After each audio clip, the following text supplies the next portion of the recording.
Hi friends, I hope you are all doing great. ఆఫీస్కి వెళ్ళి వచ్చేసరికి చాలా టైర్డ్గా ఉంది.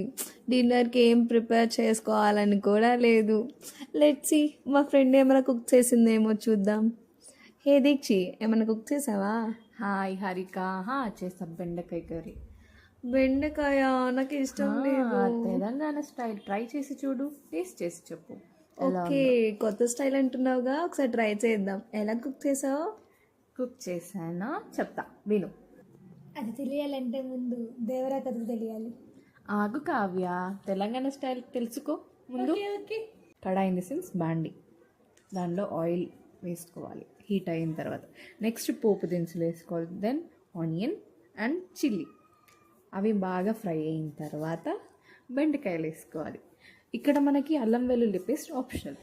మేమైతే ప్రతి రెసిపీలో వేసుకుంటాం, మరి మీ ఆంధ్ర స్టైల్లో వేసుకుంటారో లేదో నాకు తెలీదు, సో అది ఆప్షనల్గా చెప్తున్నా. నెక్స్ట్ అది వేగిన తర్వాత బెండకాయలు చాలా నీట్గా ఫ్రై అవ్వాలన్నమాట, కొంచెం క్రిస్ప్ వచ్చేలాగా. అలా ఫ్రై అయిన తర్వాత కారము, ఉప్పు, పసుపు అండ్ కొరియాండర్ పౌడర్ ఆన్ వేసుకొని స్టిర్ చేసుకోవాలి. మంచిగా మంచిగా ఫ్రై చేసిన తర్వాత ఆఫ్ చేసుకోవడమే. దట్స్ ఇట్, చాలా సింపుల్.